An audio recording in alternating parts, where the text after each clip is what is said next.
वो जर्सी पहन के आप जाते हो ग्राउंड में और सबसे स्पेशल मोमेंट जब वो नेशनल एंथम बजता है, पर इसमें वो आप 10 विकेट ले रहे हो, ऐसा लग रहा है एक के बाद एक के बाद एक के बाद एक के बाद स्नेह आना भाई, मतलब एक इनिंग्स में 80 और 4 विकेट्स और धोनी की तरह रेलवे से। हाँ काइंड ऑफ। उन्होंने जो पाकिस्तान के अगेंस्ट जो अपनी बल्लेबाजी करी थी, जो मैच जिताया था, वो I think one of the best I have seen in my life. और मेंस क्रिकेट में किसको आइडल मानते हो? पहले सचिन सर को देखते हुए शुरू हुआ, बट मुझे धोनी बहुत अच्छा लगता है। लाइन से ट्रोल करने शुरू कर जाते हैं। देखिए ये तो पब्लिक का पॉइंट ऑफ व्यू है, आप किस तरीके से देखते हो। ऐसे बल्लेबाज है ना कि बॉलर का करियर खराब कर दे। आप कैसे देखते हो विराट कोहली को? मेरे को लगता है कि सचिन सर के बाद वो एक लेजेंड है। लोग इतने डेस्परेटली उनको चाहते हैं कि प्यार कर देना आरसीबी जीते, मगर आरसीबी नहीं जीत पाती। देखिए पॉलिटिक्स तो आजकल हर चीज में है, मैं डिनाई नहीं करूंगी इस चीज को। लोग येलो आर्मी को अलग ही प्यार देते हैं ना। बिल्कुल। अपने आप को ऐसा प्रोमिनेंट बॉलर देखते हैं?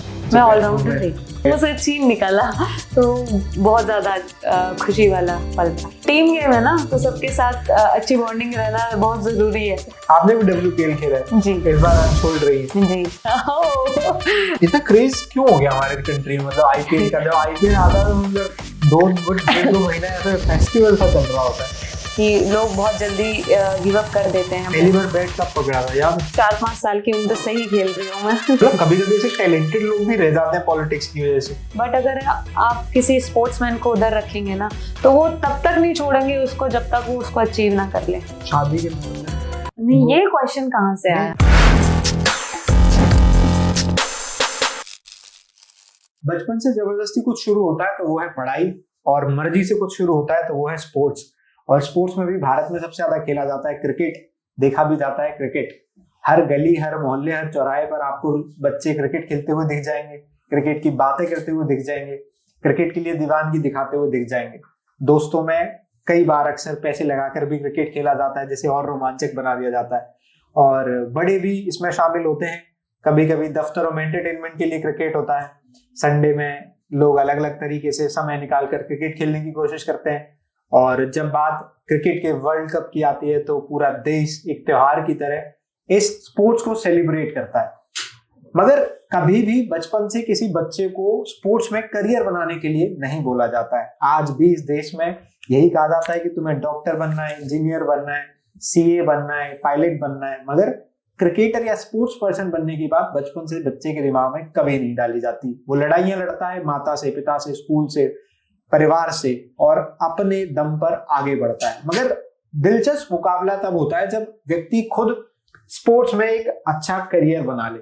आज सब क्रिकेट और स्पोर्ट्स की बातें पीओवी में इसलिए हो रही है क्योंकि हमारे मेहमान आज क्रिकेट से जुड़े हुए हैं। और जब हम मेहमानों को यहाँ बुलाते हैं तो आपसे उनका परिचय हम ऐसे ही कराते हैं।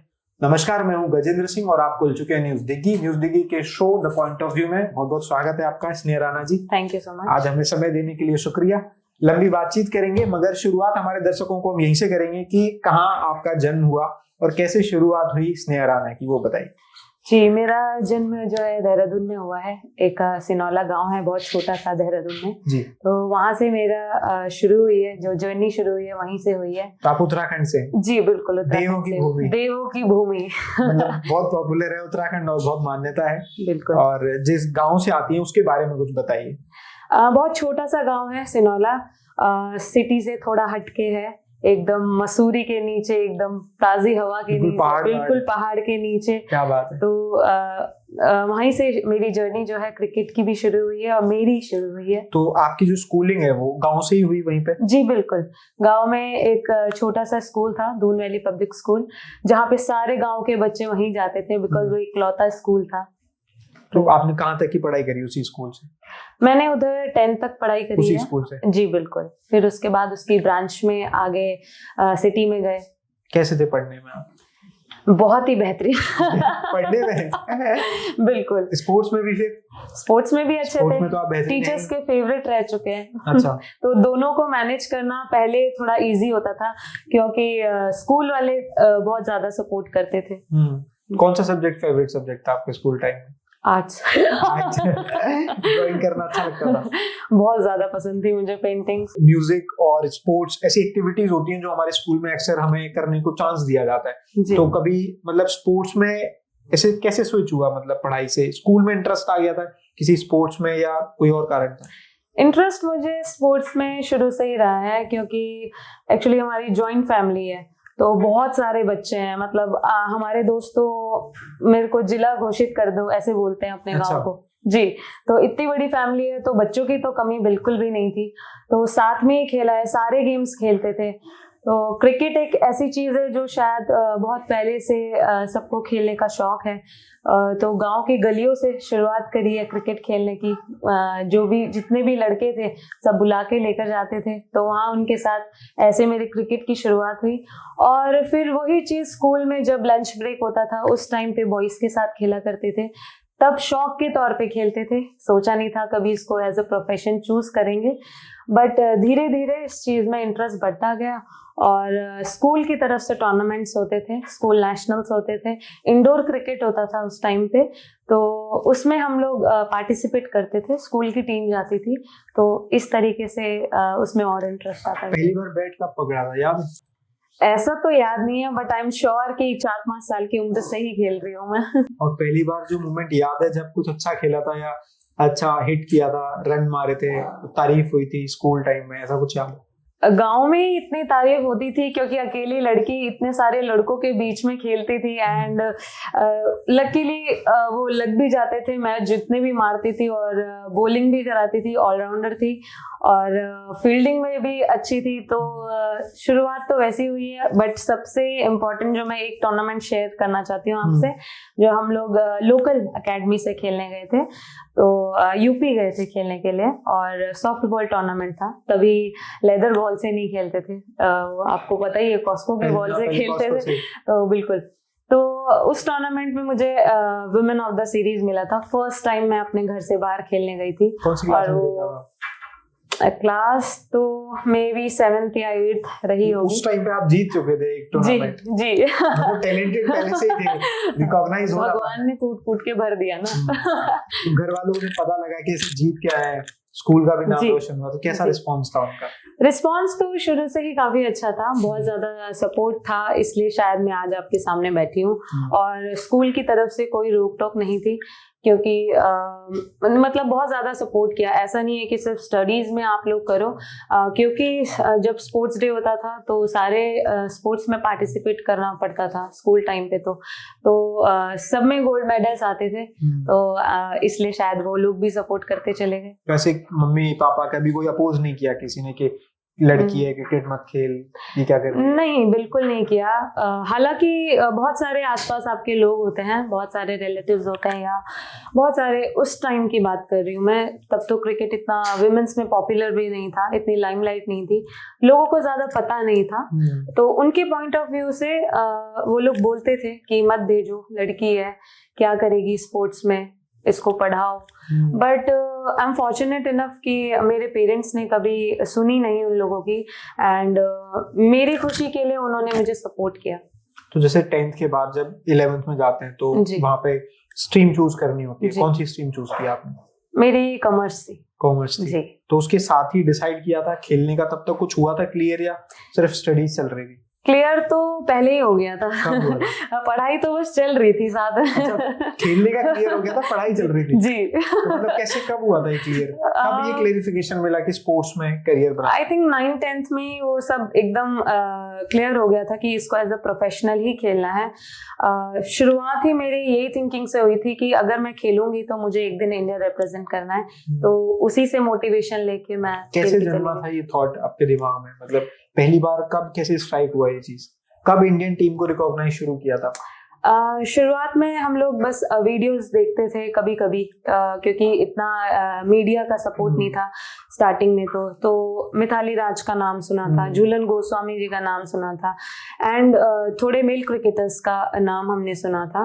तो जब उनको सुनते थे या देखते थे और कुछ लोग उनकी बातें करते थे तो सुनने में अच्छा लगता था। तो फिर इंटरेस्ट भी था क्रिकेट में, इंटरेस्ट स्पोर्ट्स में था, लेकिन जो मेनली जो मेरा एक गेम था वो क्रिकेट था।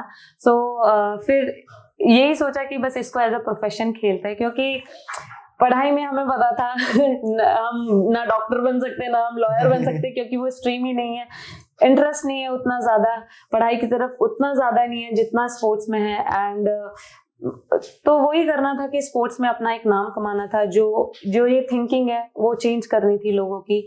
कुछ लोग हैं उनको मतलब वो आपके दिल में होता है ना कि आपको कुछ लोग बोल रहे हैं लेकिन आपको उनको प्रूव करना है कि नहीं आप कर सकते हो, तो वो एक थिंकिंग थी स्टार्टिंग में। तो बस वही एक मोटिवेशन का काम कर दी। क्रिकेट तो अब जाके बहुत थोड़ा लाइमलाइट में आया है। तब तो आप जब खेल रहे होंगे तब तो इतना कुछ था ही नहीं है ना, तब कुछ भी नहीं ना, तब तो WPL भी नहीं था। नहीं। और WPL तो अभी 2 साल हमेशा से मेल क्रिकेट ही डोमिनेट करता था सोसाइटी को, और आज भी करता ही है वो कहीं ना कहीं। तो उस टाइम पे बहुत टफ नहीं था ये डिसाइड करना या फैमिली का सपोर्ट करना है कि लड़की है क्रिकेट में करियर कैसे बनाएगी, वहां तो लड़के खेलते हैं? जी बिल्कुल टफ था, बहुत इजी डिसीजन नहीं था, क्योंकि स्पोर्ट्स में करियर बनाना वो एक टफ चैलेंज की तरह था ना। बहुत ज्यादा एक्चुअली बहुत टफ चैलेंज था, पेरेंट्स के लिए भी टफ होता है अपने बच्चों को स्पोर्ट्स में डालना, क्योंकि उस टाइम पे इतनी अपॉर्चुनिटीज नहीं थी, इतनी फैसिलिटीज भी नहीं थी। देखोगे तो दूर दूर तक आपको कोई गर्ल नहीं दिख रही होगी जो क्रिकेट खेल रही है या करियर बना रही है, उसमें वो टफ हो जाता है फिर समझाना। जी बिल्कुल, और इतनी एकेडमीज भी नहीं थी उस टाइम पे क्रिकेट की, आसपास कुछ भी नहीं था। आपको अगर क्रिकेट खेलना है या कोई अदर स्पोर्ट्स कुछ भी खेलना है तो आपको काफी ज्यादा ट्रैवल करना पड़ता है। एंड उस टाइम पे तो आप किसी पे डिपेंडेंट ही हो सकते हो, क्योंकि आप इतने छोटे हो कि आप खुद से तो नहीं कर सकते हो। तो आपको अपने साथ कोई ना कोई एक चाहिए। और फैमिली की सिचुएशन देखते हुए मैं यही कहना चाहती हूँ कि स्ट्रगल भरी थी वो जो सिचुएशन थी, या वो जो उस टाइम पे माहौल था उस क्योंकि इतना लाइमलाइट तो था नहीं स्पोर्ट्स के लिए। टीवी पे देखते थे क्रिकेट उस टाइम?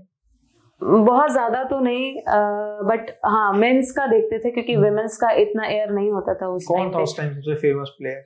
सचिन तेंदुलकर को देखते थे हम लोग तो, हमारे टाइम पे तो वही थे।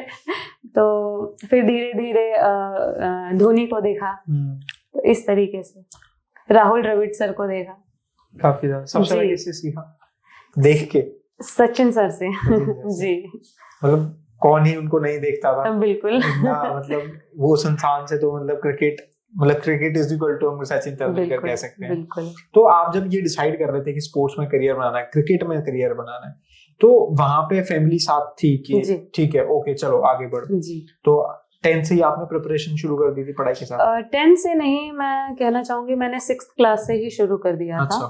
और वो धीरे धीरे जब 9th 10th में आए तो मैंने टूर्नामेंट खेलने शुरू कर दिए, घर से बाहर जाना शुरू कर दिया अकेले, या जो एकेडमी की टीम्स रहती हैं उनके साथ ट्रैवल करना शुरू कर दिया।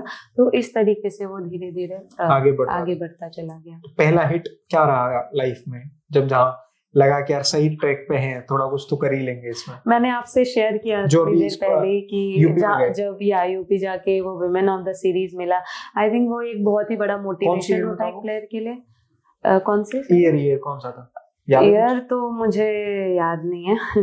तो जब आप 10th 11th के आसपास थे?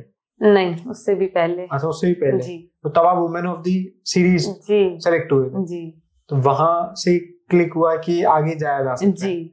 एंड देन कैसे आगे फिर बढ़ रहे थे स्कूल के बाद?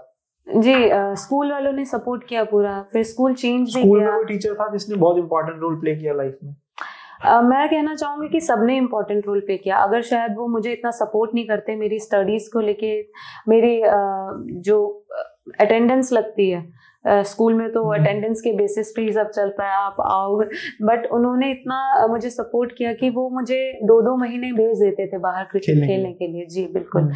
तो आई थिंक स्कूल में तो सबका सपोर्ट रहा है, प्रिंसिपल से लेके, एंड कोई एक स्पेशल मेंशन मैं नहीं करना चाहूंगी, मैं सारे टीचर्स को बोलना चाहूंगी एंड प्रिंसिपल सर को खास करके, उन लोगों ने मेरे पे इतना ट्रस्ट दिखाया और उस टाइम पे इतनी छुट्टियां मुझे अलॉट करी, नहीं मिलती तो कहाँ सही बात है। तो काफी इम्पोर्टेंट रोल उनका रहा लाइफ, बहुत इम्पोर्टेंट रहा। एंड देन जब स्कूल के बाद बाहर निकले फिर ऐसा हुआ कि हमारे गांव में एक ग्राउंड था, वहां पर एक टूर्नामेंट हुआ था। तो हमारे गांव की एक टीम थी और बॉयज की टीम, और वहाँ पर एक एकेडमी से कुछ आए थे, तो लोकल टूर्नामेंट था, चल रहा था। एंड जब उनका सब मैच खत्म हो गया, बॉयज़ का मैच खत्म हो गया, तो हमारे गांव में से ही किसी ने बोल दिया कि हमारे पास एक लड़की है जो बहुत अच्छा खेलती है। और उस टाइम पे मैं बहुत ही शाय थी और मैं पेड़ के पीछे जाके छुप गई कि मुझे नहीं खेलना, कैसे कैसे खेलूंगी मैं, इतने बड़े बड़े बच्चे हैं और कभी देखी नहीं है, मतलब ऐसे लेदर बॉल कभी देखी नहीं और ऐसा प्रोफेशनल कभी खेला नहीं। हम लोग तो वो प्लास्टिक बॉल एंड कॉस्को की बॉल से खेलते थे पहले। एंड देन उन्होंने बोला ठीक है आप आके दिखाइए क्या खेलते हो, और पहले तो मैं नहीं जा रही थी। एंड देन वहाँ पे 3-4 लड़कियां आई हुई थी क्लब की जो क्रिकेट सीख रही थी। अच्छा। तो उनको देख के मुझे बहुत अच्छा लगा था। एंड देन मैंने बोला ठीक है ट्राई करते हैं। और जब मैं खेलने गई तो मैंने शॉट्स मार दिए उनकी 2-3 बॉल पे, एंड उनमें से किसी एक को शायद आउट भी कर दिया था। तो सब तालियां बजाने लग गए। तो मैंने सोचा ये क्या हो रहा है। ये तो सोचा ही नहीं था। ये तो सोचा ही नहीं था बिल्कुल भी। आप फर्स्ट टाइम आप लेदर बॉल से खेल रहे हो। एंड तो वो थोड़ा इम्प्रेस हो गए मुझसे एंड उन्होंने बोला कि ठीक है आप हमारी एकेडमी में एडमिशन ले लो। तो मैं उस टाइम पे भी थोड़ा कंफ्यूजन में थी कि क्या करूं, जाऊं ना जाऊं, बिकॉज छोटी थी, डिसीजन नहीं ले पा रही थी। बट आई एम ग्रेटफुल कि मेरी सिस्टर और मेरी मॉम ने मुझे लिटरली धक्का दिया कि नहीं आप जाओ खेलो, अगर इंटरेस्ट है you should give a try. तो वहां से जो है बिल्कुल ही चेंज हो गया पर्सपेक्टिव। फिर ज्वाइन कर लिया? जी, एकेडमी ज्वाइन कर ली, उसके बाद सिलसिला जारी। जी। कहाँ थी academy? Little masters cricket academy, Sachin sir के नाम पे ही है बाय द वे। यस। वहीं से सीखा? जी बिल्कुल। तो मैंने तो देहरादून में ही है एकेडमी? जी देहरादून में ही। जी। तो आप वहाँ जाते थे फिर डेली या वहीं रहने लगे? डेली अप डाउन करते थे स्कूल के बाद। बहुत दूर थी, 10-12 किलोमीटर दूर थी। तो वहाँ डेली ट्रेवल करना, पब्लिक ट्रांसपोर्ट से ट्रेवल करते थे। कितने सुबह जाते थे? नहीं, सुबह तो स्कूल जाते थे और फिर दिन में भाग के घर आते थे एंड देन चेंज करके एकेडमी जाते थे, फिर एकेडमी से वापस। तो ये कुछ साल हैं जो भाग दौड़ भरी जिंदगी है। आजकल के लोग नहीं करना चाहते स्ट्रगल। आजकल बहुत चीजें सिंपल हो गई है ना। अभी सब कुछ अवेलेबल है आपके पास।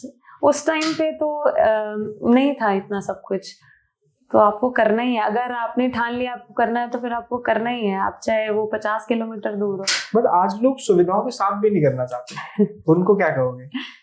फिर उनका मन नहीं होगा ना करने का। उनको इतना इंटरेस्ट नहीं होगा। जिसके अंदर जज्बा और जुनून होगा ना तो वो कुछ भी करेगा उस चीज को पाने के लिए। तो आई थिंक जिसके अंदर इंटरेस्ट है वो करेगा। फिर सर्कमस्टांसेस को भी तो कोसते हैं ना फिर लोग कि हमारी तो किस्मत ही बेकार है, हमारे साथ तो हुआ ही नहीं, क्योंकि मेहनत तो खुद करना नहीं चाहते। क्योंकि आज हम देखो ये सबसे इजी ऑप्शन है ना कि आप सर्कमस्टांसेस को कोस दो बस। आप खुद ही मेहनत नहीं करना चाहते हो। आप एक बार ट्राई करते हो, 2 बार ट्राई करते हो, क्या पता तीसरी बारी में मिल जाए, बट आप तीसरी बार ट्राई ही नहीं करना चाहते हो। तो ऐसे तो हम लोग इजीली ब्लेम कर देते हैं। तो आई थिंक आप अपने ऊपर ट्रस्ट रखो। अगर आपको कुछ चीज करनी है तो फिर आपको ट्रस्ट करना पड़ेगा। जब जैसे अप एंड डाउन कर रहे थे, डेली आते जाते थे 10-12 किलोमीटर, फ्रस्ट्रेशन आती थी कभी से? नहीं, फ्रस्ट्रेशन बिल्कुल नहीं होती थी, क्योंकि इतनी एक्साइटमेंट होती थी वो एकेडमी जाने की, क्रिकेट नए नए लोगों से मिलने की, क्योंकि एकेडमी में तो सारे एज ग्रुप्स के बच्चे होते थे। और सबसे इंटरेस्टिंग ये था कि वहाँ पे गर्ल्स थी ऑलरेडी। तो 8-9 गर्ल्स एकेडमी में थी जो प्रैक्टिस ऑलरेडी कर रहे थे। तो उनको देख के काफी अच्छा लगा कि ओके, मतलब लड़कियां भी आ रही हैं, खेल रही हैं, कि कभी देखा नहीं। तो गांव में कभी थी नहीं एकेडमी, तो वहां गए तो वो बहुत अलग एक्सपीरियंस था। तो बहुत ही एक्साइटमेंट रहती थी कि कब स्कूल की छुट्टी हो और कब हम जाएं एकेडमी खेलें, जो आप खेलना चाहते हो हमेशा से। वहाँ फिर आपने उसके बाद कोई टूर्नामेंट वगैरह खेला? आगे कब सिलेक्शन हुआ, थोड़ा आगे का बताइए। उसके बाद लोकल टूर्नामेंट्स वही चलते रहे जो एकेडमीज के थ्रू जाते हैं। हम देहरादून डिस्ट्रिक्ट को रिप्रेजेंट करते थे, धीरे धीरे स्टेट को रिप्रेजेंट किया। लोकल, ये मैं लोकल की बात कर रही हूँ। फिर हम जो हमारे सर थे नरेंद्र शाह, उन्होंने देखा कि मतलब मैं अच्छा कर रही थी, तो उन्होंने सोचा कि हम ट्राई करते हैं, क्यों ना किसी स्टेट से ट्राई किया जाए। तो हम लोग हरियाणा, सबसे पहले मैंने हरियाणा से ट्राई किया और हो गया था वहां पर सिलेक्शन। जाते ही वहां पे सिलेक्शन हो गया। बट कुछ चीज़ों के कारण वहाँ से मुझे शिफ्ट करना पड़ा अपनी, मुझे क्योंकि स्टडी भी परस्यू करनी थी आगे, तो वो सारा जो बेस होता है वो फिर मैं पंजाब शिफ्ट किया। हरियाणा से पंजाब 2011 में मैंने पंजाब शिफ्ट किया। तो वहीं से पंजाब से ही मेरा जो है ग्रेजुएशन है और वहीं से फिर आगे क्रिकेट की शुरुआत हुई। पंजाब के लिए खेला? जी, पंजाब के लिए मैंने स्टार्टिंग में 3-4 साल खेला एंड देन 2014 में डेब्यू किया। तो जब 3-4 साल आप पंजाब के लिए खेल रहे थे तब कोई मेमोरी बनी मैच, मतलब ऐसा कुछ जो आपने लगा के सेटिस्फैक्टरी है, आगे बढ़ना है? जी, उस टाइम जब हम स्टेट रिप्रेजेंट कर रहे थे, पहली बात तो जब गए तो जाते ही सिलेक्शन हो गया पंजाब। वहाँ पे हॉस्टल में मैं रही हूँ और उसके लिए ट्रायल्स देने पड़ते हैं, डिस्ट्रिक्ट ट्रायल्स होते हैं। तो जब वहाँ गए तो उसमें फर्स्ट टाइम में ही सिलेक्शन हो गया। उन्होंने बोला ओके आप कर सकते हो। तो जैसे ही वहाँ पे एडमिशन हुआ तो वो अपने आप में ही एक मोटिवेशन था कि आप फर्स्ट टाइम घर से बाहर निकल रहे हो एंड आपको इतना बड़ा ब्रेक थ्रू मिला है, इतनी सारी लड़कियों में आपका सिलेक्शन हुआ है। तो वहाँ पर फिर जब एडमिशन लिया उसके बाद धीरे धीरे चीज़ें और ज़्यादा समझ में आने लगी और बाहर का कल्चर देख के उसको एक्सेप्ट करना। और क्योंकि वहाँ पे और भी एक्सपीरियंस प्लेयर्स थे जो काफ़ी सालों से खेल रहे थे, तो उनके अंडर जब आप खेलते हो तो आपको और भी ज़्यादा चीज़ें सीखने को मिलती है छोटी छोटी। तो वो चीज़ें सीखना शुरू करी एंड फिर 2011 में उसी साल मुझे पंजाब टीम के लिए सेलेक्ट कर लिया गया, स्टेट टीम के लिए। सो कैसा मोमेंट, वो कैसे पता लगा सिलेक्शन चल रहा है या हो गया है? तभी तो मोबाइल फोन्स में व्हाट्सएप ग्रुप पे नहीं बताते थे। अब व्हाट्सएप पे बताने लगे। बट वहाँ पे पहले एक लाइन में खड़ा कर देते थे एकेडमी में और जिसका सिलेक्शन हुआ है वो ऐसे नाम बताते थे, तो वो एक्साइटमेंट होती थी ओके हमारा नाम आ रहा है नहीं आ रहा है। कोच अनाउंस करते थे या 2-3 कोच खड़े रहते थे एंड फिर वो अनाउंस करते थे कि आपका ऐसे सिलेक्शन हो गया। तो उन्होंने ऐसे ही अनाउंस किया था कि आप ऐसे सिलेक्ट हो गए हो पंजाब के लिए। तो थोड़ा तो शौक था ऑब्वियसली कि आप फर्स्ट टाइम आ रहे हो इतनी दूर। हाँ जी बिल्कुल, और फर्स्ट टाइम में ही आपका सिलेक्शन हो गया तो अच्छा मोमेंट था वो। फिर वहां से आपने स्टेट खेलना शुरू किया पंजाब के लिए? जी। पंजाब सबसे पहले खेला? जी। उसके अलावा किसी और स्टेट के लिए भी खेला? नहीं, सबसे पहले हरियाणा से शुरू करी, वहाँ पे एक सीजन खेला बट किसी वजह से मुझे वहाँ से पंजाब शिफ्ट करना पड़ा। फिर पंजाब मैंने 3-4 साल रिप्रेजेंट किया है और उसके बाद तो नेशनल खेलने की शुरुआत कैसे हुई? वो मोमेंट तो मैं कभी शायद भूल नहीं पाऊंगी। 2014 में मेरा डेब्यू हुआ है इंडिया के लिए। 2014 जी। और उससे पहले जो सीजन्स थे पंजाब के लिए 2-3 साल काफी अच्छे रहे। 2014 लकी ईयर है, कुछ और लोगों का भी कुछ कहीं और भी डेब्यू हुआ है। 2014 रिमार्केबल ईयर है, आपको भी याद रहेगा। मैं भी क्या था, मतलब कैसे पता लगा कि सिलेक्शन हो गया नेशनल टीम में? उससे पहले ही हमारा कुछ तो टूर्नामेंट हुआ था और मैं खेल के ही वापस जा रही थी घर। सो मैं ट्रैवल कर रही थी घर के लिए जिस दिन टीम अनाउंस होनी थी। तो एक्साइटमेंट तो थी देखने की, थोड़ा नर्वसनेस भी थी कि होगा नहीं होगा कुछ पता नहीं है। तो फोन्स थे तभी ले लिया था मैंने। हाँ 14 तक आ गया था। हाँ 14 तक आ गया था। तो फिर मैंने BCCI की साइट ओपन करके देखा तो उसमें उस टाइम पे अपडेट नहीं हुआ था, बट क्योंकि इतना ज़्यादा देखना नहीं आता था डीपली तो मुझे लगा शायद वही टीम है। ऑलरेडी उसमें एक टीम थी तो उसमें नाम नहीं था मेरा, तो मैं थोड़ा सा सैड हो गई थी कि क्योंकि पिछले 2-3 साल काफ़ी अच्छा परफॉर्मेंस रहा था मेरा, बेस्ट बॉलर और रन्स गेटर, तो मुझे था कि इस बार हो जाएगा मेरी। तो जब मैंने वो नाम नहीं देखा तो मैं थोड़ा सैड हो गई और जैसे ही घर पहुंची तो मैंने सबको बोला कि नहीं हुआ इस बार, नेक्स्ट ईयर ट्राई करेंगे, कोई बात नहीं। तो मेरी फैमिली भी बहुत ही नॉर्मल थी कि कोई बात नहीं, अभी तो बहुत टाइम पड़ा है कि आप मेहनत करो, हो जाएगा नेक्स्ट ईयर। तो मैं बैठी थी बेड पे एंड मेरी सिस्टर किचन में थी तो हमारे लिए खाना बना रही थी। सो मेरी एक फ्रेंड का टेक्स्ट आया हैदराबाद से कि congratulations you got selected. So like what, मुझे पता ही नहीं। तो मैंने उसको डांट दिया कि क्यों मजाक कर रही है ना, मैंने तो अभी टीम देखी, मेरा तो नाम ही नहीं है, मजाक मत कर मेरे साथ। तो मैंने उसको डांट दिया। सो शी वाज लाइक कि no you seriously got selected. और तो मैं थोड़ा ऐसा होगी कि क्या सच में ऐसा हो सकता है। तो मैंने उसको बोला ओके मेरे को लिंक भेजो। मैंने देखा, मुझे नहीं दिखा नाम, आप लिंक भेजो। तो फिर उन्होंने लिंक भेजा एंड देन जैसे ही मैंने वो ओपन किया तो वहां पे नाम था। एंड मैं लिटरली जंप करके अब सबसे पहले अपनी सिस्टर के पास गई किचन में कि मेरा सिलेक्शन हो गया। और देन डैड एंड मॉम, तो सब इतना खुश हो गए कि बहुत इमोशनल मोमेंट था वो। हाँ, तो इमोशनल हो गए थे उस टाइम पे। अच्छा, जैसे हम लोग फिल्मों में या खबरों में देखते हैं कि किसी भी टीम के लिए सिलेक्शन पे बहुत पॉलिटिक्स भी होती है, कभी कभी मतलब बहुत ज्यादा होता है। तो आप थोड़ा सा अगर अंदर का कुछ बताना चाहें कि मतलब वास्तव में सिलेक्शन के टाइम पे चीजें होती हैं ऐसी जो देखने को मिलती है या सुनने को मिलती है? देखिए पॉलिटिक्स तो आजकल हर चीज में, मैं डिनाई नहीं करूंगी इस चीज को।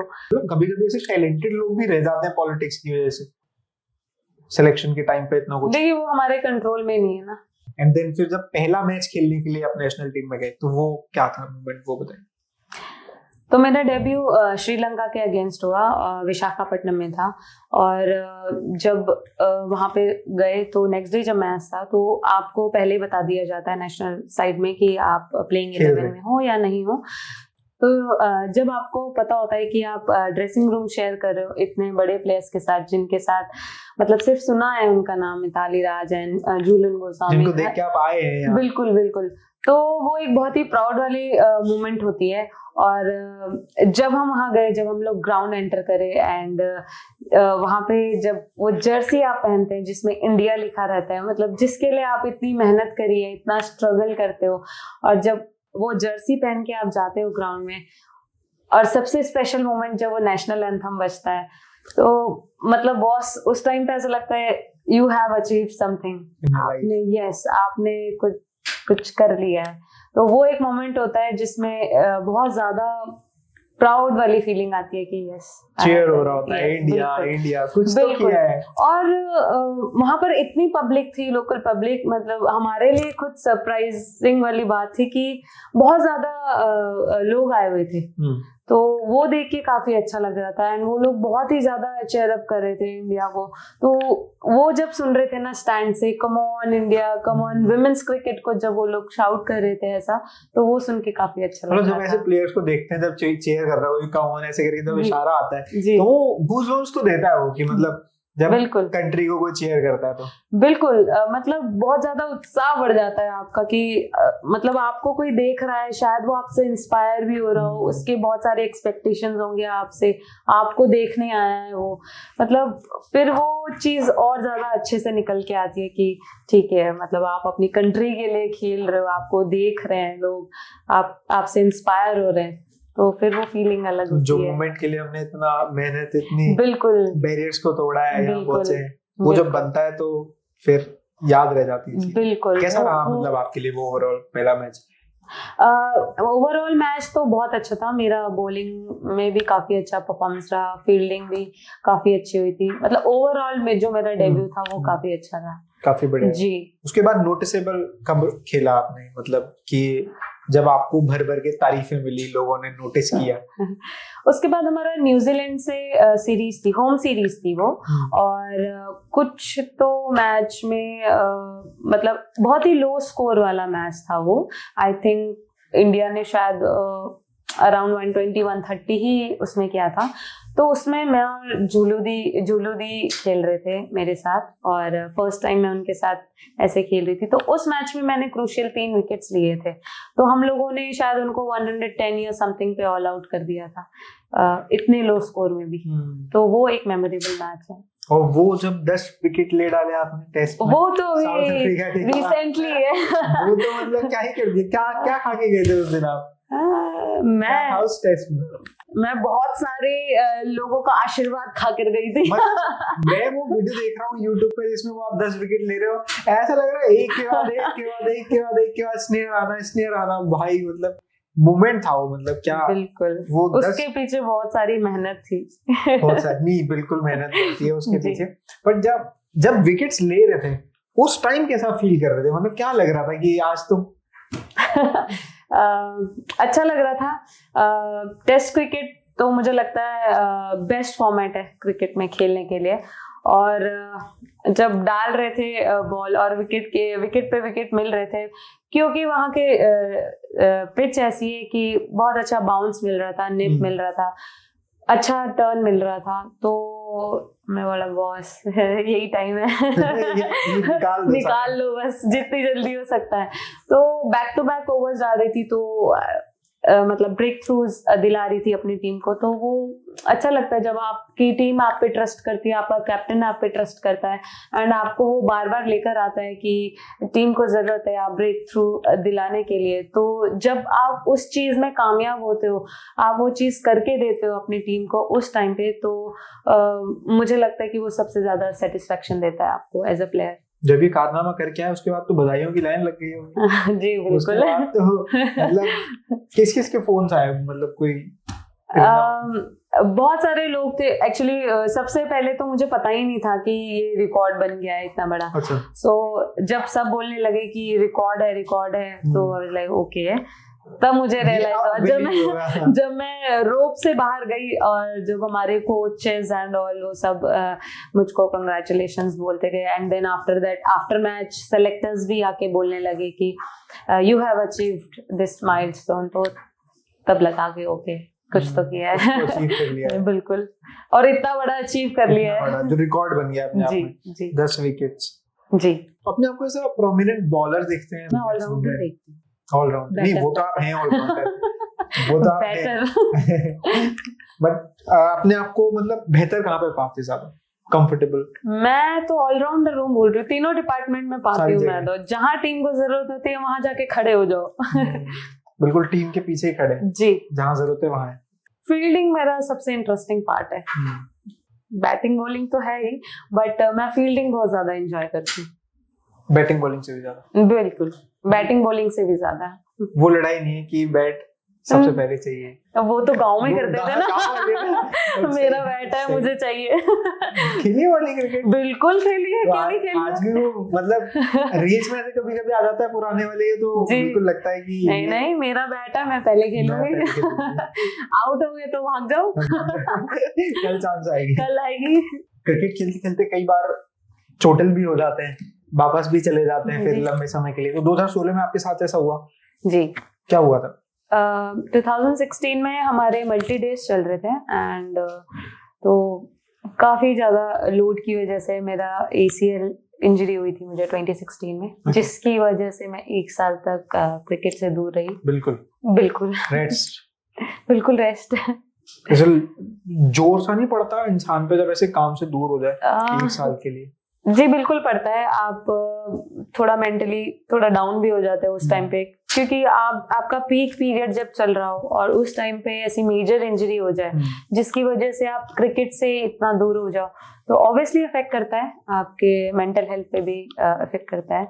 और मैंने बिल्कुल 1 साल तक मैंने ग्राउंड नहीं देखा था, तो मैं दूर थी एकदम क्रिकेट से। और बट मेरे फैमिली और फ्रेंड्स ने काफ़ी अच्छा सपोर्ट किया उस टाइम पे, और कुछ भी ऐसा प्रेशर नहीं दिया कि, और मतलब बहुत सारे उस टाइम पे होते हैं बोलने वाले कि इट्स ओके, अब हो गया, अब क्रिकेट खत्म कर दो ये तो। बट मैं हाँ मतलब अब चोट लग गई, अब आप क्या खेलोगे, क्योंकि मेजर इंजरी थी ACL। और तो मैंने यही उनको बोला था कि ठीक है, टाइम देते हैं इस चीज को, और मैं कोशिश करूंगी वापस आने की। और उस टाइम पे फैमिली और फ्रेंड्स ने मुझे बहुत सपोर्ट किया, दे वर ऑलवेज देयर। सो फिर धीरे धीरे वापस चालू किया खेलना। कब फिर 17 में खेल पाए? 18 में? जी 2017 में मैंने वापस पंजाब को रिप्रेजेंट किया स्टेट से। एंड हाँ, और उस टाइम पे मेरा काफ़ी अच्छा परफॉर्मेंस रहा था। एंड देन मैं और एक आपको बात बता दूं कि मैं रेलवे से भी खेलती हूँ। तो 2015 में मैंने रेलवे ज्वाइन किया था, बट वो इंजरी के कारण मेरे को वापस पंजाब जाना पड़ा। धोनी की तरह रेलवे से? हाँ काइंड ऑफ। जी वो भी TT थे। हाँ वो भी TT। हाँ मैं भी TT हूँ। अच्छा। कुछ तो सिमिलरिटीज है क्रिकेट। तो फिर वापस शुरू करने के लिए मुझे वापस पंजाब जाना पड़ा। 1 साल मैंने पंजाब से खेला। 2018 जो सीजन था वो मेरा पंजाब से हुआ एंड फिर वहाँ पर बेस्ट परफॉर्मर बन के again I got selected for railways and that's how. Record बनते रहते थे मतलब हर 1-2 साल। मैंने आपको बोला ना शुरुआत में, जिसको वो चीज करने का जज्बा होता है ना, अंदर जो जुनून होता है, अगर आपके अंदर वो है तो फिर आप अचीव कर सकते हो कुछ भी, चाहे इंजरी हो जाए, चाहे कुछ भी हो जाए। देखो इंजरी तो ऑब्वियसली जब आप स्पोर्ट खेल रहे हो तो इंजरी तो हाथों हाथ चलेगी ही। आप इंजर्ड भी हो गए, आपके चोट, आप हर मैच में आपके चोट लग सकती है। तो स्पोर्ट्स का तो यही सबसे बड़ा रिवॉर्ड है। फिजिकल ब्रेकडाउन से ज्यादा मेंटल ब्रेकडाउन मैटर करता है। आदमी फिजिकल इंजरी को फिर भी झेल ले, बट अगर वो मेंटली टूट जाए उसको डील करना ज्यादा टफ होता है, ऐसा लगता है? जी बिल्कुल टफ होता है। बहुत लोग बात करते नहीं है ये मेंटल हेल्थ की, बट आपने ये बात पूछी है तो मैं ज़रूर शेयर करना चाहूँगी कि सबसे बड़ा रोल मेंटल हेल्थ का ही है। और मैंने पिछले कुछ सालों में खुद के साथ एक्सपीरियंस किया है। सो मैं एक एक्सपीरियंस के तौर पे आपसे शेयर करना चाहूँगी कि पास्ट कुछ सालों से, 1-2 सालों से मैं खुद इस चीज़ से लड़ रही थी, मेंटल हेल्थ से लड़ रही थी। बट इम्पॉर्टेंट है आप किसी से बात करो अगर आपको ऐसा लग रहा है कि आप डाउन जा रहे हो, आप अकेले हैंडल नहीं कर पा रहे हो चीजें, बिकॉज लोग बात नहीं करते हैं इसके बारे में। एंड क्योंकि कहीं ना कहीं बैक ऑफ द माइंड सबके साथ ये होता है कि अगर मैं बात करूंगी तो वो सामने वाला क्या सोचेगा, जज करेगा। और ये होता है सबके साथ, मेरे साथ भी हुआ है। बट जब मैंने शेयर करना शुरू किया तो आपको पता नहीं चलता है कि आपके ऊपर से कितनी बड़ी चीजें, जो स्ट्रेस है वो कितना बड़ा रिलीज हो जाता है जब आप किसी से शेयर करते हो अपनी चीजें। सो अगर आपको सेशंस भी लेने पड़ते हैं मेंटल हेल्थ के लिए, तो मैं यही बोलना चाहूंगी सबको कि इसमें कोई हार्म नहीं है और ये कोई गलत चीज नहीं है। अगर आप स्पोर्ट्स खेल रहे हो तो ऑब्वियसली आप मेंटल प्रेशर बहुत रहता है, तो उस चीज को अगर आप शेयर करोगे तो आई थिंक काफी हाईलाइट कर रहे हैं आप, क्योंकि मेंटल हेल्थ को जैसे इग्नोर करते हैं ना हमारे, बिल्कुल बात ही नहीं करनी इसके बारे में। ये सिर्फ स्पोर्ट्स में ही नहीं है, मतलब मैं एक इन जनरल बात कर रही हूँ कि आप कोई भी फील्ड में हो, कुछ खेल रहे हो या कहीं जॉब भी कर रहे हो या कुछ भी कर रहे हो, आई थिंक मेंटल हेल्थ हर जगह इम्पोर्टेंट है। सो आप जितना बात करोगे आप उतना अच्छा रहोगे। शेयर करो आप क्या पता शेयर करने से आपको सामने वाला 2 चीजें ऐसे बोल दे कि फिर आपको लगे कि अरे ये तो कुछ था ही नहीं। सो आई थिंक ये शेयर करना जरूरी है। ड्यूरिंग योर स्पोर्ट्स जर्नी और क्रिकेट की जर्नी आज यहाँ पे भी आपने कभी मेंटली ब्रोक फील किया? जी बिल्कुल, एट टाइम्स बिल्कुल किया है, मैं डिनाई नहीं करूंगी इस चीज को। कैसे डील किया? और कभी कभी होता है कि जब आप बहुत कुछ कर लेते हो उसके बावजूद भी आप वो चीज अचीव नहीं कर पा रहे हो जहाँ जो चीज आपको करनी थी, और वहां पर नहीं पहुंच पा रहे हो जहाँ पे आपको पहुंचना चाहिए था ऑलरेडी। और तो काफी बार सिचुएशंस ऐसी आई हैं। सो मेंटली ब्रेक हुई हूँ मैं भी, ऐसा नहीं है कि मैं नहीं हुई हूँ, बट मैं अपने आप को फॉर्चुनेट मानती हूँ बिकॉज मेरे फ्रेंड सर्कल इतना अच्छा है कि मैं उनसे चीज़ें शेयर कर लेती हूँ। हालांकि थोड़ा टाइम लगता है शेयर करने में, बिल्कुल लगता है कि आप पहले खुद के अंदर से आपको आना चाहिए कि आप हो मेंटली स्ट्रेस्ड, क्योंकि हम लोग क्या बोलते हैं, नहीं हम लोग ठीक हैं, एक्चुअली में ये नहीं होता है। अगर मैं आपसे पूछूंगी आप ठीक हो, आप बोलोगे मैं ठीक हूँ, जब आपको बोलना चाहिए मैं नहीं हूँ। एक्सेप्ट करना ही टफ है ना पहले। तो पहले वो एक्सेप्टेंस लानी बहुत जरूरी है कि ये आप ठीक नहीं हो और इसमें कोई बुराई नहीं है। तो जब मैंने फाइनली ये एक्सेप्ट किया चीज कि ओके अब मुझे बात करनी चाहिए, तो मैंने अपने दोस्तों से शेयर करी अपनी चीजें, अपनी जर्नी या जो भी उस पीरियड में जो भी चल रहा था, एंड मुझे वो शेयर करके आई थिंक मैं 50% वैसी हील हो गई। सो शेयर करना इज ओनली वेरी इंपॉर्टेंट, क्योंकि आप अपने आप से कब तक आप डील करोगे, एक लिमिट होती है डील करने की, कब तक आप समझाओगे, आपकी फिर बॉडी वैसे रिएक्ट करने लगती है। आप चाहे फील्ड में जा रहे हो या कहीं भी जा रहे हो, फिर आपकी बॉडी पे रिफ्लेक्ट होने लगता है। सोशल मीडिया बहुत इंपॉर्टेंट रोल प्ले करता है इस चीज में, मेंटल स्ट्रेस देने में या रिलीज करने में। देखो सोशल मीडिया के मैं फिर अच्छाई भी है बुराई भी है, तो मैं ये दोनों, सोशल मीडिया का तो देखो दोनों तरफ चलता है ना, कुछ चीजें अच्छी भी हैं, कुछ चीजें बुरी भी हैं, अच्छे कमेंट्स भी आते हैं, बुरे कमेंट्स भी आते हैं। बुरे कमेंट्स परेशान करते हैं। वही है ना, मेंटल आप कैसे लेते हो उस चीज को, इसी चीज की बात चल रही है ना कि आप मेंटली कितने स्ट्रांग हो। आप एक बार पढ़ोगे गलत कमेंट, दूसरी बार पढ़ोगे, तीसरी बार पढ़ोगे, पांचवी बार आप बोलोगे क्या है ये। तो अगर आप शेयर नहीं करोगे, किसी चीज के बारे में बात नहीं करोगे, तो फिर वो अफेक्ट करना शुरू हो जाती है धीरे धीरे अंदर ही अंदर। तो मेरा कहना यही है कि कोई भी अगर इस सिचुएशन में हो तो आप शेयर करिए, किसी के साथ भी, किसी के साथ भी हो सकता है, वो फ्रेंड्स भी हो सकते हैं, या मॉम डैड भी हो सकते हैं, या कोई भी कलीग भी हो सकता है, या आप थेरेपी सेशंस भी ले सकते हो, इसमें कोई बुराई नहीं है। आजकल तो स्पोर्ट्स साइकोलॉजिस्ट साथ में चलते हैं, बहुत सारे टीम्स के साथ रहते हैं, तो आप शेयर कर सकते हो। अभी हम इंजरी पे बात कर रहे थे, तो ऋषभ पंत के साथ भी एक्सीडेंट हुआ, कितनी बड़ी इंजरी हुई उसके बाद, मतलब ऐसा एक्सीडेंट तोड़ देता है आदमी को। वैसे तो उनका एक्सीडेंट हुआ ही खतरनाक, बट मेंटली ब्रोक हो जाता है जी। जिस कदर उन्होंने संभाला है, तो मुझे लगता है काफी स्पोर्ट्स पर्सन को सीखना चाहिए इस चीज से जी, और बेटरली गेम को बनाना, वापस आना आज वो जिस फॉर्म में, और जो आपने भी वापसी की में कई बार लाइफ में भी ऐसे ब्रेक डाउन्स आते हैं, ऐसे फिजिकल नहीं जो मेंटली ब्रोक करते हैं, बट जो आपने कहा कि शेयर करें तो उसको ज्यादा बेटर जल्दी इम्प्रूव किया जा सकता है। बिल्कुल, क्योंकि देखिए 2021 में मेरे साथ फैमिली इशू भी हुआ कि ब्रेक डाउन हुआ, आई लॉस्ट माय फादर। तो उस टाइम पे मेरे लिए वो बहुत ही डिफिकल्ट पीरियड था, because I was very close to him, और उन्होंने मेरी जर्नी में जितना भी किया है, मतलब मैं तो ग्रेटफुल ही हूँ उस चीज के लिए। बट द थिंग इज कि जब मेरा कमबैक हुआ, जब 1 महीने बाद मुझे खेलने जाना था क्योंकि उनको मुझे वो जर्सी में वापस देखना था, बट आई लॉस्ट हिम। सो वो पीरियड में बहुत ज्यादा डिफिकल्ट था हैंडल करना, बट मैंने उस टाइम शेयर नहीं किया किसी से। तो वो जो फेस था वो मैंने हैंडल किया खुद से, बट मुझे ऐसा लगता है कि आपको शेयर करना चाहिए। मैंने किया शेयर, लेकिन थोड़ा लेट। वही बात है ना कि आप कितनी जल्दी एक्सेप्ट कर रहे हो चीजों। शायद उस टाइम पे समझ भी नहीं आता है कि आप क्या कर रहे हो, तो मे बी ये एक रीजन हो सकता है, बट जितनी जल्दी हो सकता है आप शेयर कर। पापा आपके साथ क्रिकेट में इम्पोर्टेंट रोल प्ले करते थे, मतलब उन्होंने कभी खेला नहीं क्रिकेट, बट उनका सपोर्ट बहुत इम्पोर्टेंट था।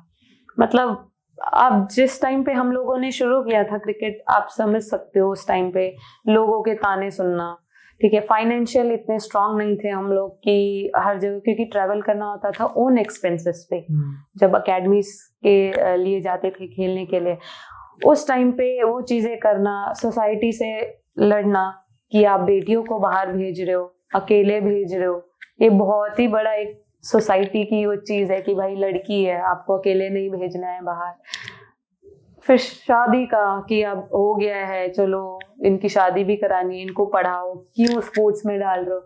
तो वो सारी चीजें उन लोगों ने फेस करी है, एंड मेरे तक एक भी बात आने नहीं दी, सबसे इम्पोर्टेंट। तो मुझे पता ही नहीं है ये सारी चीजें कि ऐसा भी कुछ है, तो उन लोगों ने खुद डील किया है, मेरे मॉम डैड ने, तो मुझे पता भी नहीं है ये सारी चीजें। तो यस, 10 विकेट लिए, उसकी हमने बात कर ली जी। हाईएस्ट रन कब बनाया आपने? शायद वो इंग्लैंड के खिलाफ 80 रन भी मारे थे आपने जी, वही हाईएस्ट थे। वो टेस्ट मैच ड्रॉ हुआ था कमबैक पे। अच्छा, 2021। कैसा था वो मैच और एक्सपीरियंस? बहुत अमेजिंग था, क्योंकि मेरा डेब्यू मैच था, डेब्यू टेस्ट क्रिकेट में। सो डेब्यू में 80 रन मार दिए, रिकॉर्ड ब्रेकर। वो एक्चुअली रिकॉर्ड भी है, अगर आप देखेंगे तो। अच्छा। एक इनिंग्स में 80 और 4 विकेट्स ऑल।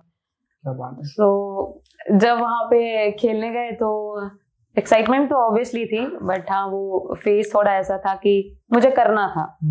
तो मेरे डैड के लिए। हाँ, कौन से नंबर पे गए थे आप? आई थिंक मैं 6th डाउन गई थी, और मेरी और शिखा पांडे जो थी, उनकी थोड़ी पार्टनरशिप बनी थी, एंड देन तानिया भाटिया के साथ मेरी 9th विकेट पार्टनरशिप बनी थी। हाईएस्ट पार्टनरशिप है वो, तो अगर आप सर्च करेंगे गूगल में तो आ जाएगा। एंड हमारा वो मैच ऐसा था कि हमको बचाना ही था, या तो वो इंडिया मैच हार जाती या ड्रॉ होना था। सो सब लोग ड्रेसिंग रूम में, क्योंकि मेरा कमबैक था ऑब्वियसली, और टेल एंडर्स, हम लोग टेल एंडर्स थे उस टाइम पे, तो 7th 8th 9th 10th, सो सब लोग ऐसे बैठे थे कि ओके अब क्या होगा, सब मिताली दी एंड ऑल सब लोग ऐसे ही बैठे थे कि क्या होगा अभी ना।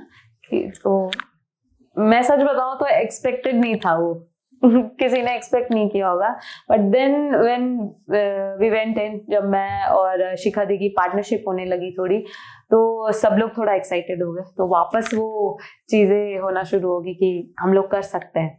तो हमारे बीच में जो भी अंदर आया, तो हमारे बीच में यही बात चल रही थी कि अपना नेचुरल खेलना, कोई दिक्कत नहीं है। सो वो मैच बचा लिया वो बचा लिया बस।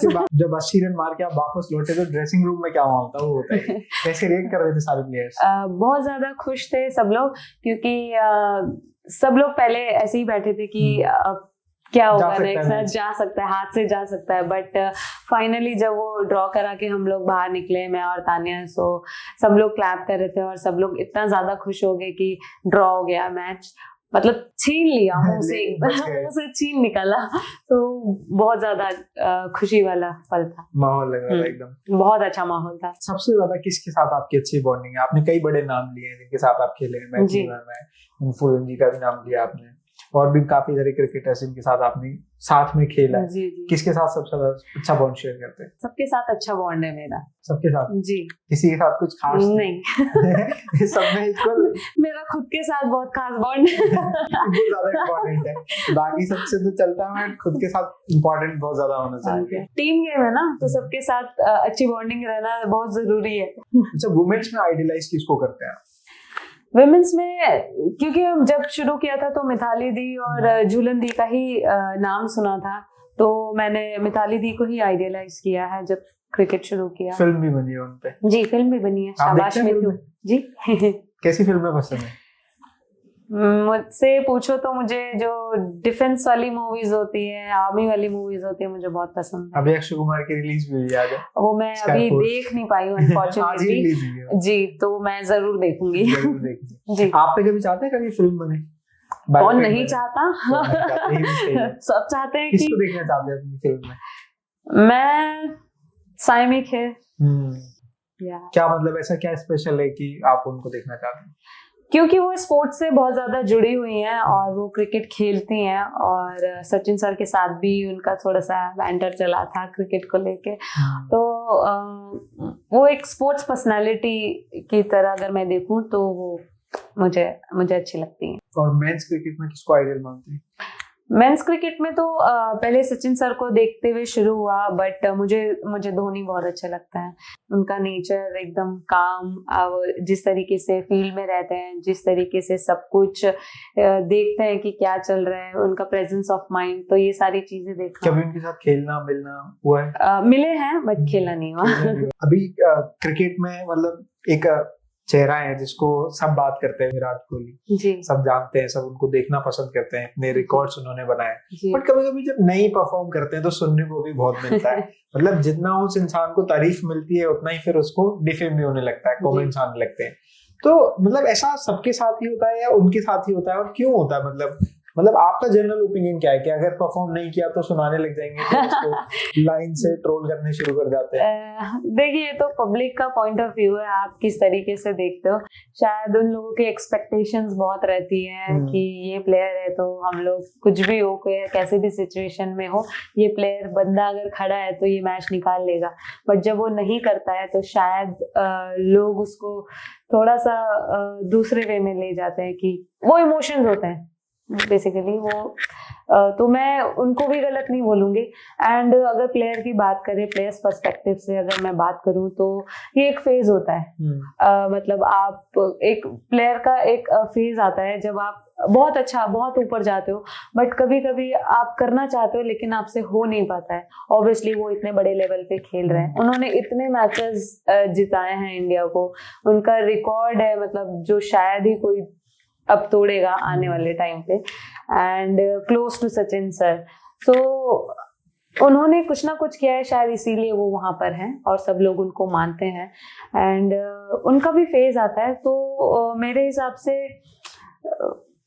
अगर कोई नेगेटिव कमेंट करता है तो आई थिंक उनको उनको सोचना चाहिए एक बार बोलने से पहले कि अगर वो बंदा फील्ड पे अगर खड़ा है तो उसके माइंड में क्या चीजें चल रही होंगी। ऑब्वियसली अगर मैं अपने आप को कंसिडर करूं तो अगर हम लोग वहाँ पे जर्सी पहन के खड़े होते हैं तो आप भी वो झंडा लहराता हुआ देखना चाहते हो इंडिया का सबसे ऊपर, आप भी अपनी टीम के लिए कुछ करना चाहते हो।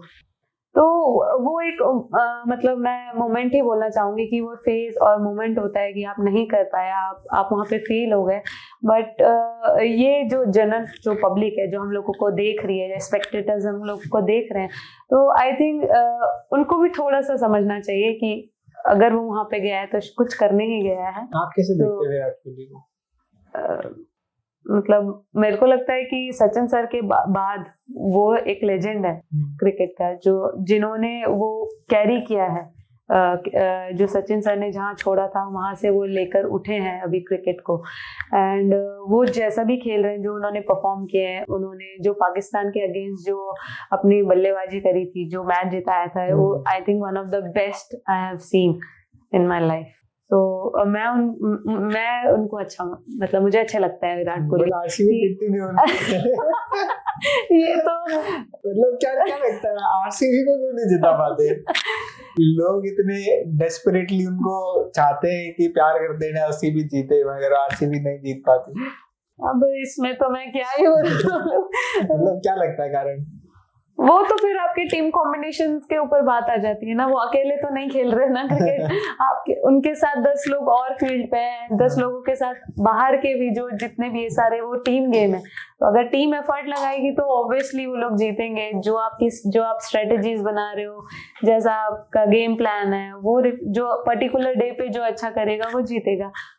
I don't know, maybe इस साल मिल जाए आरसीबी को, you never know। विमेंस में तो जीत लिया ना आरसीबी ने, तो हो सकता है मेंस का पता नहीं कब हो जाएगा। आपने भी WPL खेला है जी, इस बार अनसोल्ड रही है जी।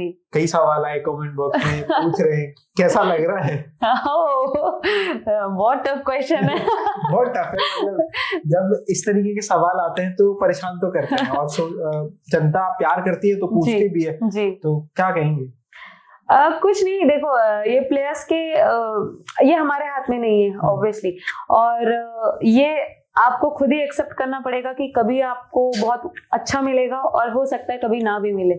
सो ये चीज हमने पहले ही एक्सेप्ट करी हुई है कि कभी आपको वो चीज मिलेगी, कभी नहीं मिलेगी। सो मैं इतना डिमोटिव फील नहीं करती हूँ। ऑब्वियसली अगर मैं अभी जो डोमेस्टिक क्रिकेट हमारा लाइनअप है इतना बड़ा, अगर मैं उसमें अच्छा करूंगी तो hopefully I will make another comeback. World cup हो सकता है, एमिंग फॉर दैट। बिल्कुल देखना चाहेंगे आपको, आपके चाहने वाले, प्यार करने वाले लोग जो आपको पसंद करते हैं।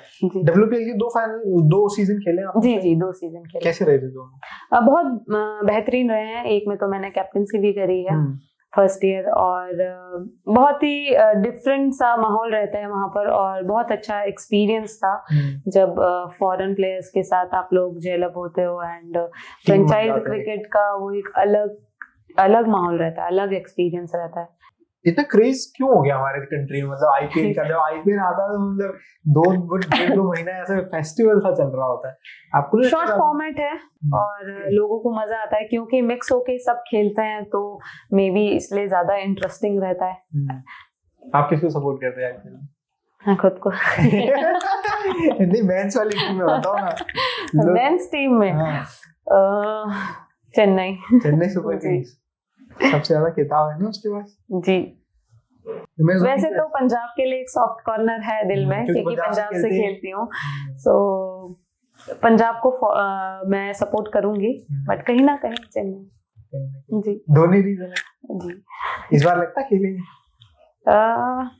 शायद खेल लेंगे। लोग येलो आर्मी को अलग ही प्यार देते हैं ना। बिल्कुल, मतलब जैसे पूरा आईपीएल एक तरफ लगता है, ऐसा लगता है चेन्नई अलग ही तरह, मतलब उसका एक अलग ही पार्ट ऑरा है ना उनका, अलग चाहे वो एक बॉल खेलने के लिए जाए ग्राउंड पे, बट वो जो माहौल है शायद। अच्छा, जैसे ऑर्गेनाइजेशंस की भी बात आती है, जब बेसिक सिलेक्शंस का आता है तो बीसीसीआई एक इम्पोर्टेंट रोल प्ले करती है। तो आपको लगता है कि वुमेन्स क्रिकेट को बीसीसीआई ने बढ़ावा दिया है, या और ज्यादा दिया जा सकता है? अभी उस लेवल पर नहीं है जिस लेवल पे उसको ले जाना चाहिए। बीसीसीआई के आने से बहुत ज्यादा चेंज हुआ है वुमेन्स क्रिकेट में। पहले डब्ल्यूसीए के अंदर हुआ करता था, बट 2006 से जब से बीसीसीआई ने टेक ओवर किया है, आई थिंक बहुत सारी चीजें चेंज हो गई हैं। आप अगर ट्रैवल का देखो या रहने का देखो या नंबर ऑफ मैचेस देखो, तो ये सारी चीजें बहुत ज्यादा चेंज हो गई है। अगर आप मैच फेस को लेकर बात करते हैं, मतलब अभी कुछ टाइम से पे क्वालिटी हो गई है, तो मुझे लगता है कि एक ड्रास्टिक चेंज आया है वुमेन्स क्रिकेट में जब से बीसीसीआई ने टेक ओवर किया है। अब लग रहा है और ज्यादा हाइप, मतलब वो जो मेंस वाली है वो होगी या वो होनी चाहिए? ऑलरेडी स्टार्ट हो चुकी है। ये 2017 वर्ल्ड कप के बाद से चेंजेस आना शुरू हो गए वुमेन्स क्रिकेट में, इतना लाइमलाइट में आने लग गया है। सब लोग देखने लगे हैं वुमेन्स क्रिकेट। पहले तो 2-3 प्लेयर्स को ही जानते थे, बट अगर आप आज जाओगे कहीं भी तो आपको लोग दिखेंगे बात करते हुए वुमेन्स क्रिकेट के बारे में। तो आई थिंक वही एक बहुत बड़ा चेंज है। इस बार फाइनल भी आया उसका हुआ था WPL का दिल्ली में, तो पूरा हाउसफुल था एकदम, मतलब बड़ी तादाद में लोग पहुंचते हैं आजकल देखने के लिए। था जी। लोग देखते तो वो अच्छा लगता है जब आप जाते हो कहीं पे और वुमेन्स क्रिकेट के बारे में बात हो रही हो, लोग आपको पहचानते हैं, देखते हैं, बातें करते हैं, तो वो अच्छा लगता है देखने में कि आपको कोई देख रहा है। सो ये बहुत अच्छा चीज है। सेल्फी मूवमेंट कभी ऐसे बिल्कुल जाके आपको अभी हुआ था आपके ऑफिस के बाद पहचान लिया लोगों ने जी। मतलब प्यार तो करते हैं लोग, क्रिकेट को बहुत प्यार करते हैं और क्रिकेट खेलने वालों को भी लोग बहुत प्यार करते हैं। हमारे देश में एक अलग ही मान सम्मान है क्रिकेट के लिए, और आप उसमें महारत हासिल कर सके, इतने रिकॉर्ड बनाए, तो लोगों को पहचानना बनता है। अच्छा, छोटे छोटे कोई सवाल ले लेते हैं। पूरे वर्ल्ड का बेस्ट बैट्समैन बता दीजिए अपना। वर्ल्ड का विमेंस नहीं, मेंस बता दीजिए। मैं क्यों बताऊं? मैं ठीक है, दोनों बता दीजिए। दोनों बता दीजिए। विमेंस में मेरी पर्सनल फेवरेट जो है वो है लॉरा वोल्वार्ड, साउथ अफ्रीका की है जी। और मेंस में मैं पूरी इंडिया टीम मेरी फेवरेट है। पूरी इंडिया टीम, ये अलग ही जवाब दिया है कुछ। और धोनी सर मेरे फेवरेट रह चुके हैं, सो मैं उनके रह चुके हैं आपने? अभी भी है, बट अब वो अभी थोड़ा कम आते हैं ना, उनकी प्रेजेंस फील्ड में थोड़ी बैटिंग। अभी खेल रहे हैं उनमें कौन लगता है आपको कि he will be the next Sachin Tendulkar और Virat Kohli? See, I'll not say Sachin Tendulkar और Virat Kohli, maybe he will be the next Shubman Gill. बड़े खेलते हैं। और यशस्वी जायसवाल को लेके सुपर टैलेंट, मतलब अगर वो कंटिन्यू करेंगे और अच्छा खेल रहे हैं हर फॉर्मेट में। अभी उनका ओडीआई के लिए सिलेक्शन भी हुआ है, वो डेब्यू करेंगे मे बी चैंपियंस ट्रॉफी में। तो वो जो टैलेंट है, आई थिंक वो बहुत कम देखने को मिलता है। जहाँ से उनकी जर्नी स्टार्ट हुई है बहुत इंस्पायरिंग है। जब हम उनसे बात करते हैं तो वो उनकी बातों से झलकता है कि वो कहाँ से आए हैं और आज कहाँ पहुँच चुके हैं।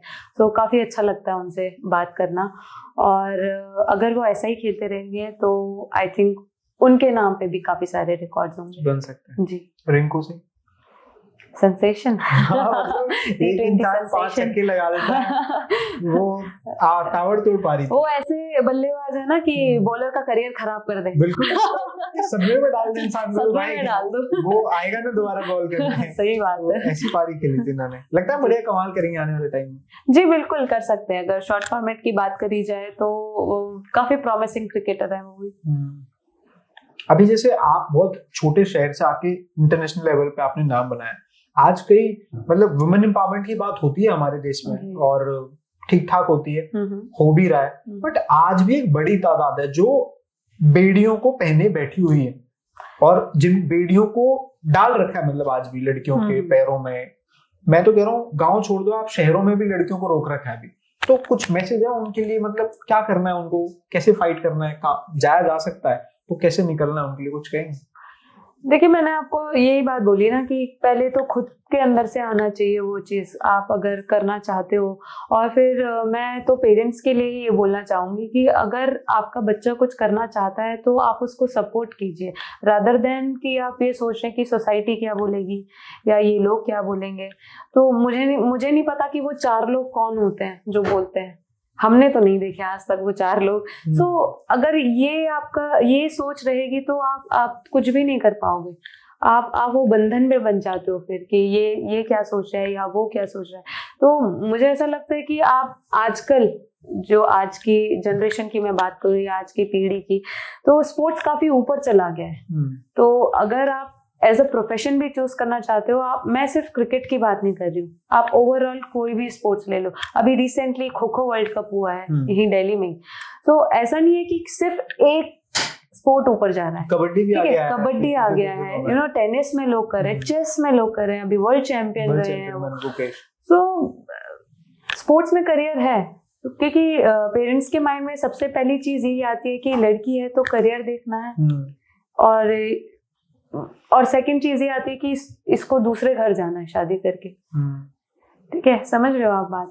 तो आप पहले उनको बढ़ने दीजिए, आप उनको करने दीजिए। हो सकता है कि वो नेक्स्ट प्राइम मिनिस्टर बन जाए बॉस, आप उनको मौका तो दो करने के लिए।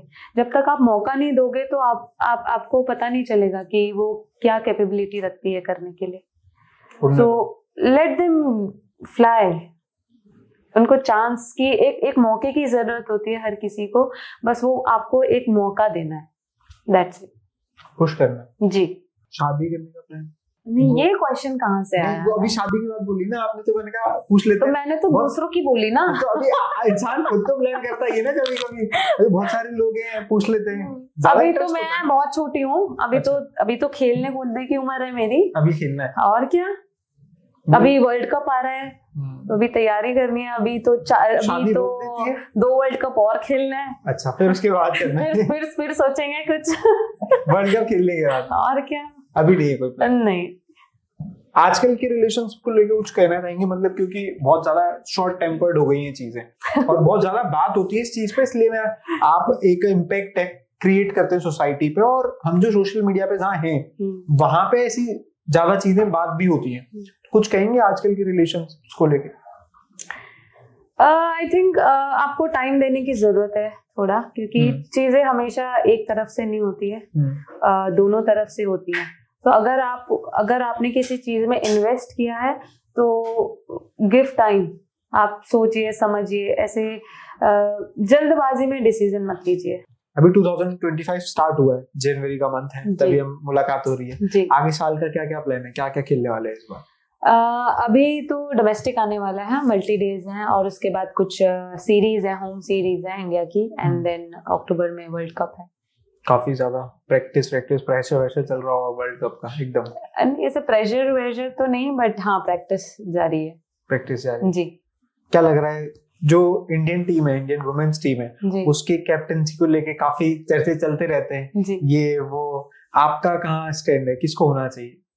देखिए, वो जो इतने सालों से कैप्टनसी कर रहा है, ऑब्वियसली उन्होंने कुछ अचीव किया है और वो इस केपेबल है कि उनको इस रोल के लिए चुना गया है। इतनी बड़ी रिस्पॉन्सिबिलिटी दी गई है इंडिया की, तो कुछ सोच समझ कर ही दी होगी, and they are doing great. और अभी जो पिछले आप अगर कुछ रिकॉर्ड्स देखेंगे तो इंडिया टीम काफ़ी अच्छा कर रही है, एंड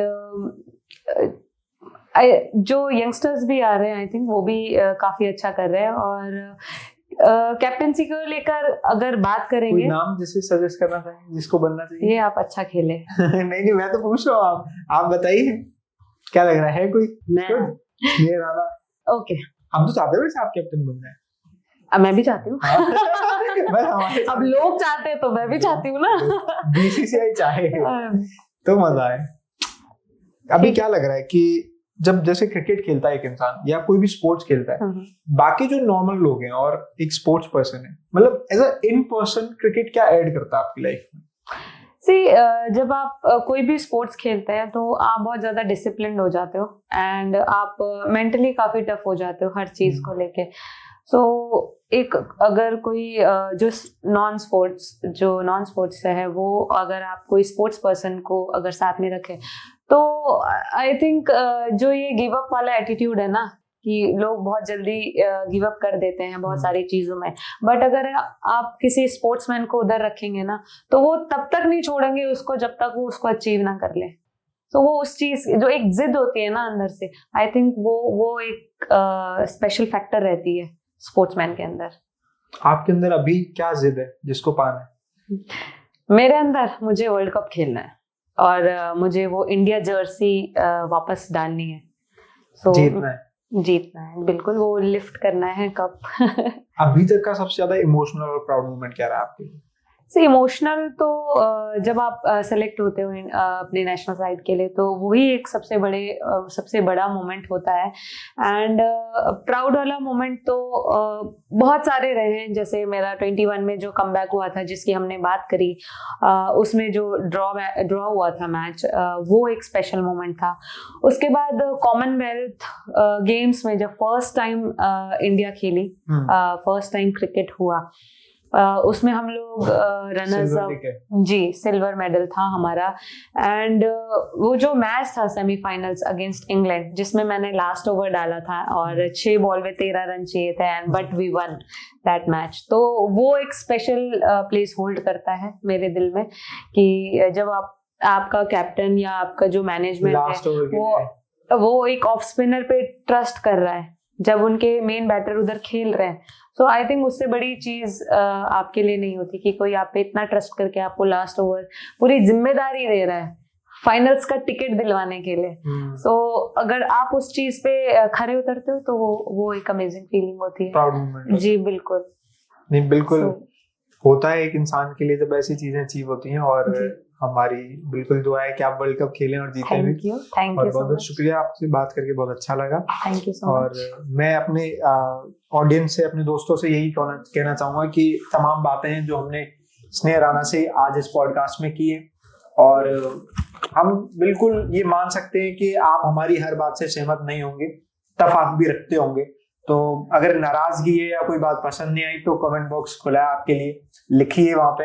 मगर ये पॉडकास्ट शूट करने में और आप तक पहुंचाने में बहुत मेहनत भी लगती है और बहुत एफर्ट लगते हैं। तो अगर कोई बात अच्छी भी लगी है तो उसको भी सराहिए, उसके लिए भी कमेंट बॉक्स खुला है, वहां पे तारीफ भी कीजिए, क्योंकि वो तारीफ हमें और पॉडकास्ट करने की हिम्मत देती है। बाकी जल्दी मिलेंगे अगली किसी और मेहमान के साथ, तब तक के लिए धन्यवाद।